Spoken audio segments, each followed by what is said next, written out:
शंख को उसके कर्मों का फल देने के बाद विक्रमादित्य उज्जैन लौट आए और राज्य को संभाल लिया। वह एक सदाचारी, न्यायप्रिय, दानी, उदार व लोकप्रिय राजा थे। उज्जैन की जनता उनके जैसा शासक पाकर धन्य हो गई। एक बार राजा विक्रमादित्य शिकार के लिए एक जंगल में गए हुए थे। वहां एक हिरण का पीछा करते करते वे बहुत दूर निकल गए और रास्ता भटक गए। घूमते घूमते वे एक महल के सामने जा पहुंचे। वहां महल लूतवरण नाम के एक व्यक्ति का था जो उस राज्य का दीवान था। राजा विक्रमादित्य उनके पास गए। दोनों में वार्तालाप हुई। दोनों ने एक दूसरे को अपना परिचय दिया। विक्रमादित्य का परिचय मिलने पर दीवान लूतवरण उनसे मिलकर अत्यंत प्रसन्न हुए। वे उसे अपने राजमहल ले गए और उनका आदर आतिथ्य किया। लूतवरण ने विक्रमादित्य को बताया कि उन्हें इस राज्य के राजा बाहुबल से मिलना चाहिए।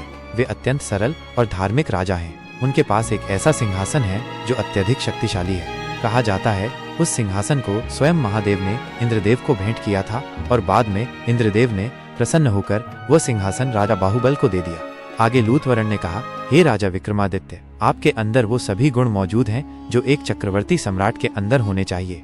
बस किसी चीज की कमी है तो वो है उस दिव्य सिंहासन की। मैं आपको राजा बाहुबल के पास ले चलता हूँ। जब वो आपसे कुछ मांगने को कहे तब आप उनसे वो दिव्य सिंहासन मांग लेना। इसी मकसद के साथ विक्रमादित्य और लूतवरण दोनों राजा बाहुबल के पास जाते हैं। तब राजा बाहुबल भी विक्रमादित्य से मिलकर अत्यंत प्रसन्न हुआ और बोला, विक्रमादित्य, तुम संपूर्ण भारत में इकलौते ऐसे राजा हो जिसने इतने कम समय में इतनी प्रसिद्धि हासिल कर ली कि अब देश के कोने कोने में लोग तुम्हें जानते और चाहते हैं। राजा बाहुबल ने भी राजा विक्रमादित्य का शानदार आदर आतिथ्य किया। कुछ दिन सम्मान के साथ राजा विक्रमादित्य राजा बाहुबल के अतिथि बनकर रहे। फिर एक दिन जब विक्रमादित्य ने राजा बाहुबल के आगे वापस उज्जैन लौटने की इच्छा जाहिर की, तब राजा बाहुबल ने उन्हें कोई भेंट मांगने का अनुरोध किया। राजा विक्रमादित्य तो इसी अवसर की तलाश में थे। उन्होंने बिना एक भी पल गवाए राजा बाहुबल से वो अतुलनीय सिंहासन देने का अनुरोध किया।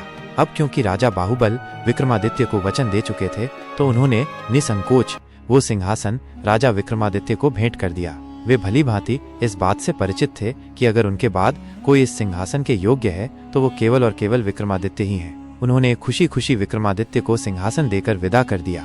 जब राजा विक्रमादित्य उस अद्वितीय सिंहासन के साथ उज्जैन नगरी पहुंचे तो उनकी पूरी प्रजा में खुशी की लहर दौड़ गई। उस सिंहासन को देखने दूर दूर से राजा महाराजा उज्जैन आने लगे।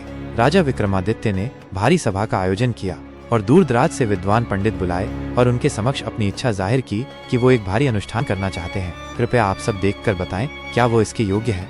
तब पंडित विद्वान सभी ने एक स्वर में कहा, राजन, आपका प्रताप तीनों लोकों में छाया हुआ है। आपका कोई बैरी नहीं। आपको जो करना हो कीजिए। अपने समस्त खानदान को आमंत्रित कीजिए। 1.25 लाख कन्यादान और 1.25 लाख गाय दान कीजिए। ब्राह्मणों को धन दीजिए और जमींदारों का 1 साल का लगान माफ कर दीजिए।